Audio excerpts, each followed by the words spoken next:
ಜೈ ಶ್ರೀ ಗುರುದೇವ್. ನಾನು doctor Sangeetha KN, BG ನಗರದಲ್ಲಿರುವಂಥ ಆದಿಚುಂಚನಗಿರಿ ಆಸ್ಪತ್ರೆಯಲ್ಲಿ ನಾನು ರುಮಟಾಲಜಿಸ್ಟ್ ಆಗಿ ಕಾರ್ಯನಿರ್ವಹಿಸ್ತಾ ಇದ್ದೀನಿ. ಸೊ ಈಗ ಮಾತಾಡಬೇಕು ಅಂತ ಅಂದ್ಕೊಂಡಿರೋಂಥ ಟಾಪಿಕ್ ಅಂತ ಹೇಳಿದ್ರೆ ಅದು ರುಮಟಾಯ್ಡ್ ಆರ್ಥ್ರೈಟಿಸ್ ಅಥವಾ ಸಂಧಿವಾತ ಅಂತ ನಾವು ಸಾಮಾನ್ಯವಾಗಿ ಏನು ಕರಿತೀವಿ, ಅದ್ರ ಬಗ್ಗೆ ಸ್ವಲ್ಪ ತಿಳಿಸಿ ಹೇಳಬೇಕು ಅಂತ. ಸೊ ಇದು ಒಂದು ಆಟೋಇಮ್ಯೂನ್ ಕಾಯಿಲೆ, ಅಂದರೆ ಇಮ್ಯೂನ್ ಸಿಸ್ಟಮ್ ಅಂತ ನಮ್ಮ ದೇಹದಲ್ಲಿ ಒಂದು ವ್ಯವಸ್ಥೆ ಇರುತ್ತೆ. ಇನ್ಫೆಕ್ಷನ್ ಆದಾಗ ಅದರ ಅಗೇನ್ಸ್ಟ್ ಆಗಿ ಫೈಟ್ ಮಾಡಬೇಕಾಗಿರೋಂಥ ವ್ಯವಸ್ಥೆ ಇದು. ಎಷ್ಟೋ ಬಾರಿ ಏನಾಗುತ್ತೆ ಅಂತ ಹೇಳಿದ್ರೆ ತನ್ನನ್ನು ತಾನು ನಾಶ ಮಾಡ್ಕೊಳ್ಳೋಂಥ ಸ್ಥಿತಿ ಅಥವಾ ಆಟೋ ಇಮ್ಯುನಿಟಿ ಅನ್ನೋದು ಕಾಣಿಸ್ಕೊಂಡ್ಬಿಡುತ್ತೆ. ಸೊ ಅದರಲ್ಲಿ ಎಷ್ಟೋ ಬಗೆಗಳಿದೆ. ಅದರಲ್ಲಿ ಒಂದು ತುಂಬ ಸಾಮಾನ್ಯವಾಗಿ ನೋಡುವಂಥ ಒಂದು ಆಟೋ ಇಮ್ಯೂನ್ ಕಾಯಿಲೆ ಅಂತ ಹೇಳಿದ್ರೆ ಅದು ರುಮಟಾಯ್ಡ್ ಆರ್ಥ್ರೈಟಿಸ್ ಅಥವಾ ಸಂಧಿವಾತ. ಸಂಧಿವಾತದಲ್ಲಿ ಹಲವಾರು ಬಗೆಗಳಿದೆ ಮತ್ತು ಹೆಚ್ಚಾಗಿ ಸಂಧಿವಾತ ಹೆಣ್ಣು ಮಕ್ಕಳಲ್ಲೇ ಹೆಚ್ಚಾಗಿ ಕಾಣಿಸ್ಕೊಳ್ಳೋಂಥದ್ದು. ಹೆಚ್ಚುವರಿ 15ರಿಂದ 45 ವರ್ಷದ ಒಳಗಿನ ಹೆಣ್ಮಕ್ಳಲ್ಲಿ ಹೆಚ್ಚಾಗಿ ಕಾಣಿಸ್ಕೊಳ್ಳುತ್ತೆ. ಇದು ಹೆಣ್ಣು ಮಕ್ಕಳಲ್ಲಿ 4 ಪಟ್ಟು, ಗಂಡಸಿಗೆ ಹೋಲಿಸ್ಕೊಂಡ್ರೆ 4 ಪಟ್ಟು ಹೆಚ್ಚು ಸಾಮಾನ್ಯವಾಗಿ ನಾವು ಕಾಣ್ಬೋದು. ಸೊ ಇದರರ್ಥ 16 ವಯಸ್ಸಿಗಿಂತ ಚಿಕ್ಕವರಲ್ಲಿ ಇದು ಕಾಣಿಸ್ಕೋಬಾರ್ದಾ ಅಥವಾ 45 ವರ್ಷದ ಮೇಲ್ಪಟ್ಟವರಲ್ಲಿ ಕಾಣಿಸ್ಕೊಳ್ಬಾರ್ದಾ ಅಂತ ಪ್ರಶ್ನೆ ಬರುತ್ತೆ. ಬಟ್ ಇದು ಯಾವ ವಯಸ್ಸಿನಲ್ಲಿ ಬೇಕಾದರೂ ಕಾಣಿಸ್ಕೊಳ್ಬೋದು. ಇದರ ರೋಗ ಲಕ್ಷಣಗಳೇನು ಅಂತ ಮೊದಲಾಗಿ ತಿಳ್ಕೊಳ್ಳೋಣ. ಸೊ ಒಂದು, ಈ ಸಣ್ಣ ಕೀಲು ಅಥವಾ ದೊಡ್ಡ ಕೀಲು ಅಥವಾ 2 ಸಣ್ಣ ಮತ್ತು ದೊಡ್ಡ ಕೀಲುಗಳಲ್ಲಿ ಬೆಳಗಿನ ಜಾವ ಅಥವಾ ವಿಶ್ರಾಂತಿ ಆದ ನಂತರ ಆಗುವಂಥ ಉರಿಯೂತ ಅಥವಾ ತುಂಬ ಸ್ಟಿಫ್ನೆಸ್, ಬಿಗಿತಾ ಇರುತ್ತೆ ಕೀಲುಗಳಲ್ಲಿ. ಇದಲ್ಲದೆ ತುಂಬ ನೋವಿದ್ದು ಎಷ್ಟೋ ಬಾರಿ ಜಾಯಿಂಟ್ಸ್ ತುಂಬ ಕೆಂಪಗಿರುತ್ತೆ ನೋಡಲಿಕ್ಕೆ, ತುಂಬ ಅತಿಯಾಗಿ ತುಂಬ ನೋವಿರುವಂಥ ಸ್ಥಿತಿ. ಎಷ್ಟೋ ಬಾರಿ ಈ ಸಮಸ್ಯೆಯಿಂದ ಬಳಲ್ತಾ ಇರೋವಂಥ ಪೇಷಂಟ್ಸು ಕೈಗಳನ್ನು ಅಥವಾ ಕಾಲುಗಳನ್ನು ಬಿಸಿ ನೀರಲ್ಲಿಟ್ಟ ಮೇಲೆ ಅದು ಸ್ವಲ್ಪ ಸಡ್ಲ ಆಗುವಂಥದ್ದು ಅನ್ನೋದನ್ನು ಹೇಳ್ತಾರೆ. ಸೊ ಇದಲ್ಲದೆ ಹೊರಗಡೆ ಸಿಗುವಂಥ ಪೇನ್ ಕಿಲ್ಲರ್ಸ್ನ ತೊಗೊಂಡ್ರೂ ಸಹ ಇದು ಪೇನ್ ರಿಲೀಫ್ ಆಗುತ್ತೆ ಅಥವಾ ನೋವು ನಿವಾರಣೆ ಆಗುತ್ತೆ. ಇದು ಬರೀ ಜಾಯಿಂಟ್ಸ್ ಅಥವಾ ಕೀಲುಗಳಿಗೆ ಸೀಮಿತವಾಗಿರುವಂಥ ಕಂಡೀಷನ್ ಅಲ್ಲ. ಸೊ ಎಷ್ಟೋ ಬಾರಿ ಅಂದ್ಕೊಳ್ತಾರೆ ಕೀಲು ಮಾತ್ರ ಇನ್ವಾಲ್ವ್ ಆಗುತ್ತೆ ಅಂಥೇಳಿ. ಹಾಗೆ ಎಷ್ಟೋ ಪೇಷಂಟ್ಸು ಅವರು ನೋವು ಕಡಿಮೆ ಆದ ತಕ್ಷಣ ಅವರೇ ತಂತಾನೆ ಅವರು ಔಷಧಿಗಳನ್ನ ನಿಲ್ಲಿಸುವಂಥದ್ದು ಇವೆಲ್ಲ ನಾವು ಕಾಣ್ತೀವಿ. ಸೊ ಇವಾಗ ಈ ಸ್ಥಿತಿ ಏನಿದೆ, ರುಮಟಾಯ್ಡ್ ಆರ್ಥ್ರೈಟಿಸ್ ಅಥವಾ ಸಂಧಿವಾತ ಅನ್ನುವಂಥ ಸ್ಥಿತಿ ಏನಿದೆ, ಇದು ಕೀಲುಗಳಿಗೆ ಮಾತ್ರ ಸೀಮಿತವಾದದ್ದಲ್ಲ. ಕೀಲುಗಳಲ್ಲದೆ ಬೇರೆ ಬೇರೆ ಅಂಗಾಂಗಗಳಲ್ಲೂ ಸಹ ಇದರ ಪರಿಣಾಮ ಇರುತ್ತೆ. ಹೆಚ್ಚಾಗಿ ನಾವು ಇದರ ಪರಿಣಾಮ ನೋಡೋದಾದರೆ ಜೊಲ್ಲು ಉತ್ಪತ್ತಿ ಆಗೋದು ಕಡಿಮೆ ಆಗುತ್ತೆ. ಎಷ್ಟೋ ಬಾರಿ ಕಣ್ಣೀರು ಉತ್ಪತ್ತಿ ಆಗೋದು ಕಡಿಮೆ ಆಗುತ್ತೆ. ಅಂದರೆ ಫ್ಯಾನ್ ಕೆಳಗಡೆ ಕೂತಾಗ ಅಥವಾ AC ನಲ್ಲಿ ಕೂತಾಗ ಕಣ್ಣು ತುಂಬ ಉರಿ ಆಗುವಂಥದ್ದು, ಕೆಂಪಾಗುವಂಥದ್ದು, ಕಣ್ಣಲ್ಲಿ ಕಸ ಬಿದ್ದಿರೋ ಹಾಗೆ ಅನಿಸೋದು, ಕಣ್ಣಿಗೆ ನೀರು ಎರ್ಚ್ಕೊಳ್ಬೇಕು, ಕಣ್ಣಲ್ಲಿ ಏನೋ ಬಿದ್ದಿದೆ ಅಂತ ಅನಿಸೋವಂಥ ಸ್ಥಿತಿ ಇವೆಲ್ಲ ಇರುತ್ತೆ. ಇದಲ್ಲದೆ ಕೆಲವರಿಗೆ ಕಿವಿಯ ಕೆಳಭಾಗದಲ್ಲಿ ಅಥವಾ ಆ್ಯಂಗಲ್ ಆಫ್ ದ ಮೌತ್ ಅಂತ ನಾವೇನು ಕರಿತೀವಿ, ಅಲ್ಲಿ ಸ್ವೆಲ್ಲಿಂಗ್ ಆಗೋಂಥದ್ದು ಅಥವಾ ಊತ ಬರೋವಂಥದ್ದು, ಪ್ಯಾರೋಟಿಡ್ ಸ್ವೆಲ್ಲಿಂಗ್ ಅಂತ ನಾವು ಕರಿತೀವಿ.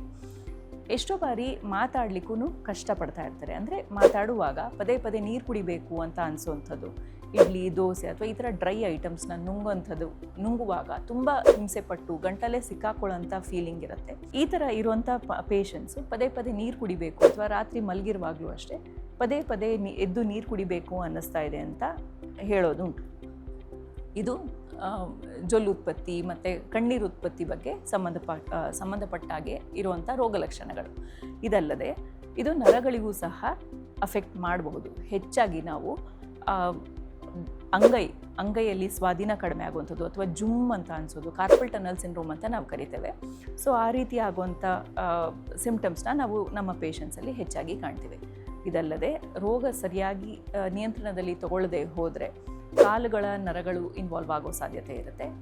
ಇನ್ಫ್ಲಮೇಷನ್, ಈ ರುಮಟಾಯ್ಡ್ ಆರ್ಥ್ರೈಟಿಸ್ ಅಥವಾ ಸಂಧಿವಾತ ಇರುವಂಥ ಪೇಷಂಟ್ಸಲ್ಲಿ ಇನ್ಫ್ಲಮೇಷನ್ ಅನ್ನೋದು ಅಂದರೆ ಉರಿಯೂತದ ಅಂಶ ತುಂಬ ಹೆಚ್ಚಾಗಿರೋದ್ರಿಂದ ಅವರಲ್ಲಿ ಕೊಲೆಸ್ಟ್ರಾಲ್ ಸಹ ಹೆಚ್ಚಾಗಿರುವಂಥ ಸಾಧ್ಯತೆ ಇರುತ್ತೆ. ಹಾಗಾಗಿ ಈ ಪೇಷಂಟ್ಸ್ಗೆ ಸಣ್ಣ ವಯಸ್ಸಿನಲ್ಲಿಯೇ ಹಾರ್ಟ್ ಅಟ್ಯಾಕ್ ಆಗುವಂಥದ್ದು ಅಥವಾ ಸ್ಟ್ರೋಕ್ ಆಗುವಂಥದ್ದು ಇವೆಲ್ಲ ಆಗೋದು ಸಾಮಾನ್ಯವಾಗಿ ನಾವು ಕಾಣ್ತೇವೆ. ಇದಲ್ಲದೆ ರಕ್ತಹೀನತೆ ಕೂಡ ಹೆಚ್ಚಾಗಿ ನಾವು ಕಾಣಬಹುದು ಈ ರುಮಟಾಯ್ಡ್ ಆರ್ಥ್ರೈಟಿಸ್ ಪೇಷಂಟ್ಸಲ್ಲಿ. ಸೊ ಇದರ ಟ್ರೀಟ್ಮೆಂಟ್ ಹೇಗೆ ಅಂತ ಹೇಳಿದ್ರೆ ಇದರಲ್ಲಿ 2 ಬಗೆಯ ಟ್ರೀಟ್ಮೆಂಟ್ ಇರುತ್ತೆ. ಒಂದು ಸ್ಟಿರಾಯ್ಡ್ಸ್ ಅನ್ನೋದು. ಸೊ ಎಷ್ಟೋ ಬಾರಿ ಎಲ್ಲರೂ ಅಂದ್ಕೊಳ್ತಾರೆ ಸ್ಟಿರಾಯ್ಡ್ಸ್ ಅಂತಂದರೆ ಅದು ವಿಷಕಾರಿ ಅಂತ ಹೇಳಿ. ಬಟ್ ಔಷಧಿ, ಇವಾಗ ಆರ್ಥ್ರೈಟಿಸ್ಗೆ ಸಂಬಂಧಪಟ್ಟಾಗೆ ಕೆಲವೊಂದು ಔಷಧಿಗಳಿದೆಯಲ್ಲ, ಆ ಔಷಧಿಗಳು ಅದರದ್ದು ಕೆಲಸ ಶುರು ಆಗಲಿಕ್ಕೆ ಅಟ್ಲೀಸ್ಟ್ 2.5-3 ತಿಂಗಳು ಬೇಕಾಗುತ್ತೆ. ಸೊ ಈ ಮಧ್ಯ ಅವ್ರ ದೇಹದಲ್ಲಿರೋಂಥ ಇನ್ಫ್ಲಮೇಷನ್ನ ಕಡಿಮೆ ಮಾಡಲಿಕ್ಕೆ ನಾವು ಸ್ಟಿರಾಯ್ಡ್ಸ್ನ ಮತ್ತು ಪೇನ್ ಕಿಲ್ಲರ್ಸ್ನ ನಾವು ಕೊಡಬೇಕಾಗತ್ತೆ. ಬೇರೆ ಕಾಯಿಲೆಗಳಿಗೆ ಹೋಲಿಸ್ಕೊಂಡ್ರೆ ಸ್ಟಿರಾಯ್ಡ್ ಅನ್ನೋಂಥದ್ದು ನಾವು ತುಂಬ ಕಡಿಮೆ ಪ್ರಮಾಣದಲ್ಲಿ ಯೂಸ್ ಮಾಡಬೇಕಾಗಬಹುದು. ಯೂಶಲಿ ಬೇರೆ ಪೇಷಂಟ್ಸ್ಗೆ ನಾವು ಲೈಫ್ ಲಾಂಗ್ ಸ್ಟಿರಾಯ್ಡ್ ಬೇಕಾಗುತ್ತೆ ಅಂತ ನಾವು ಹೇಳ್ತೀವಿ. ಅಂದರೆ ಲೂಪಸ್ ಇರೋವಂಥ ಪೇಷಂಟ್ಸ್ಗೆ ಅವರು ಸ್ವಲ್ಪ ಲಾಂಗ್ ಡ್ಯೂರೇಷನ್, ಎಷ್ಟೋ ವರ್ಷಗಳ ಕಾಲ ಅವರು ಸ್ಟಿರಾಯ್ಡ್ ತೊಗೊಳ್ಬೇಕಾಗತ್ತೆ. ಬಟ್ ರುಮಟಾಯ್ಡ್ ಆರ್ಥ್ರೈಟಿಸ್ ಅಥವಾ ಸಂಧಿವಾತ ಇರುವಂಥ ಪೇಷಂಟ್ಸ್ಗೆ ಅಷ್ಟೊಂದು ಹೈಡೋಸ್ ಸ್ಟಿರಾಯ್ಡು ಬೇಕಾಗಲ್ಲ, ಮತ್ತು ಲಾಂಗ್ ಟರ್ಮ್ ಸ್ಟಿರಾಯ್ಡ್ಸು ಸಹ ಬೇಕಾಗೋದಿಲ್ಲ. ಇದಲ್ಲದೆ ಸ್ಟಿರಾಯ್ಡ್ ಸ್ಪೇರಿಂಗ್ ಡ್ರಗ್ಸ್ ಅಂತ ನಾವೇನು ಕರಿತೀವಿ, ಅದು ಎಷ್ಟೋ ಬಾರಿ ಮೆಥೋಟ್ರೆಕ್ಸೇಟ್, ಲೆಫ್ಲೋನಮೈಡ್, ಸಲ್ಫಾಸಾಲಜಿನ್, ಅಜಾಥಯೋಪ್ರಿನ್ ಹೀಗೆ ಹಲವಾರು ಔಷಧಿಗಳಿದೆ. ಈ ಔಷಧಿಗಳು ಒಬ್ಬ ರೋಗಿಯ ವಯಸ್ಸು ಮತ್ತು ಅವರು ಪ್ರೆಗ್ನೆನ್ಸಿ ಏನಾದರೂ ಪ್ಲ್ಯಾನ್ ಇದೆಯಾ, ಅದು ಕೆಲವೊಂದು ಔಷಧಿಗಳಲ್ಲಿ ಆಗುವಂಥ ಸೈಡ್ ಎಫೆಕ್ಟು ಮತ್ತು ಅವರು ಕೆಲವೊಂದು ಡ್ರಗ್ಸ್ಗೆ ಆಗುವಂಥ ಅಲರ್ಜೀಸ್, ಸೊ ಇದನ್ನೆಲ್ಲದನ್ನು ನಾವು ಗಮನದಲ್ಲಿ ಇಟ್ಕೊಂಡು ನಾವು ಅವರ ಔಷಧಿನ ತೀರ್ಮಾನ ಮಾಡಬೇಕಾಗುತ್ತೆ. ಯೂಶಲಿ ಇದು ಸಣ್ಣ ವಯಸ್ಸಿನಲ್ಲಿ ಕಾಣಿಸ್ಕೊಳ್ಳೋದ್ರಿಂದ ಪ್ರತಿಯೊಂದು ಪೇಷಂಟ್, ಹೆಂಗಸಿರ್ಬೋದು ಗಂಡಸಿರ್ಬೋದು, ಅವ್ರೇನಾದರೂ ಪ್ರೆಗ್ನೆನ್ಸಿ ಪ್ಲ್ಯಾನ್ ಮಾಡಬೇಕಾಗ್ತಾ ಇದೆ ಅನ್ನುವಾಗ ಅವರ ಔಷಧಿಗಳನ್ನ ನಾವು ಬದಲಾಯಿಸಬೇಕಾಗತ್ತೆ. ಸೊ ಅಂದರೆ ರೋಗಿಗೂ ಆಗಲಿ ಅವರ ಮಗುಗೆ ಆಗಲಿ ಯಾವುದೇ ರೀತಿಯಾದ ಸಮಸ್ಯೆ ಬರಬಾರ್ದು ಅನ್ನೋ ಉದ್ದೇಶದಿಂದ ನಾವು ಇದನ್ನು ಬದಲಾವಣೆ ಮಾಡಬೇಕಾಗುತ್ತೆ. ಟ್ರೀಟ್ಮೆಂಟ್, ಎಲ್ಲಿವರೆಗೂ ಟ್ರೀಟ್ಮೆಂಟ್ ತಗೊಳ್ಬೇಕಾಗತ್ತೆ ಅಂತ ಹೇಳಿದ್ರೆ, ಆ್ಯಕ್ಚುಲಿ ಹೇಳಬೇಕಂತ ಹೇಳಿದ್ರೆ ಇದು life long diseases. Generally life long treatment ಬೇಕಾಗತ್ತೆ. ಅಂದರೆ ಇದರ ಅರ್ಥ ಈ ಕಾಯಿಲೆಗೆ ಕ್ಯೂರ್ ಅನ್ನೋದಿಲ್ಲ, ಕಂಟ್ರೋಲ್ ಮಾಡಬಹುದು. ಹೆಚ್ಚಾಗಿ ನಾವು ಔಷಧಿಗಳಲ್ಲಿ ಕಂಟ್ರೋಲ್ ಮಾಡಬೇಕಾಗತ್ತೆ. ರುಮಟಾಯ್ಡ್ ಆರ್ಥ್ರೈಟಿಸ್ ಇರುವಂಥ ಪೇಷಂಟ್ಸು ಅವರೇ ಮಾತ್ರೆಗಳನ್ನ ನಿಲ್ಲಿಸ್ಕೊಡ್ದು. ಸೊ ಅವರ ಡಿಸೀಸ್ ಆ್ಯಕ್ಟಿವಿಟಿ ಅಥವಾ ಕಾಯಿಲೆಯ ಪ್ರಮಾಣ ಯಾವ ರೀತಿ ಇದೆ, ಕೆಲವೊಂದು ಮೆಡಿಸಿನ್ಸಲ್ಲಿ ಅವ್ರಿಗೇನಾದರೂ ಕಂಟ್ರೋಲಲ್ಲಿ ಇದೆಯಾ ಇಲ್ವಾ, ಮಿನಿಮಮ್ ಮೆಡಿಸಿನ್ಸಲ್ಲೇ ಸುಮಾರು ವರ್ಷಗಳು ಕಂಟ್ರೋಲಲ್ಲಿ ಇತ್ತು ಅಂತ ಹೇಳಿದ್ರೆ ನಿಲ್ಲಿಸಿ ನೋಡೋಂಥ ಪ್ರಯತ್ನನ ನಾವೇ ಮಾಡ್ತೀವಿ. ಬಟ್ ಎಲ್ಲರಿಗೂ ಇದರಲ್ಲಿ ಸಫಲತೆ ನಾವು ಕಾಣೋದಿಲ್ಲ. ಮತ್ತು ಶಸ್ತ್ರಚಿಕಿತ್ಸೆ ಏನಾದರೂ ಅಗತ್ಯ ಇದೆಯಾ ರುಮಟಾಯ್ಡ್ ಆರ್ಥ್ರೈಟಿಸ್ ಪೇಷಂಟ್ಸ್ಗೆ ಅಂತ ಹೇಳಿದ್ರೆ, ಜನರಲಿ ಸ್ಪೀಕಿಂಗ್ ಅದು ಶಸ್ತ್ರಚಿಕಿತ್ಸೆಯಿಂದ ಗುಣಪಡಿಸುವಂಥ ಕಾಯಿಲೆ ಅಲ್ಲ.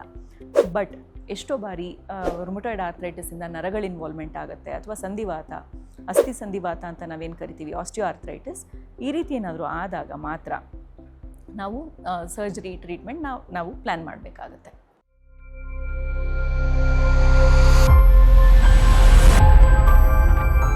ಆರೋಗ್ಯ ಸಂಬಂಧಿಸಿದ ಹೆಚ್ಚಿನ ಮಾಹಿತಿಗಾಗಿ ಆದಿಚುಂಚನಗಿರಿ ಹಾಸ್ಪಿಟಲ್ ಯೂಟ್ಯೂಬ್ ಚಾನೆಲ್ನ ಸಬ್ಸ್ಕ್ರೈಬ್ ಮಾಡಿ. ಹಾಗೆ ಫೇಸ್ಬುಕ್ ಮತ್ತು ಇನ್ಸ್ಟಾಗ್ರಾಂನಲ್ಲಿ ತಪ್ಪದೇ ಫಾಲೋ ಮಾಡಿ.